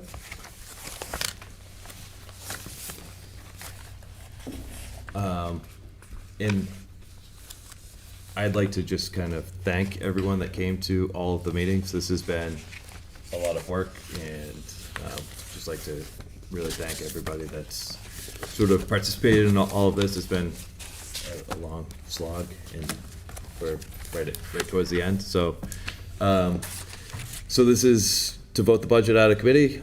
All those in favor? Aye. Budget is approved. That concludes the business of the Finance Committee. I move to adjourn at 9 PM on the dot. All those in favor? Aye, Oh, second? yeah, up second. All those in Goodwin. favor? We are adjourned at 9 PM. Thank you so much. There is no business of special committee on classification compensation. Call for a meeting at next appropriate time.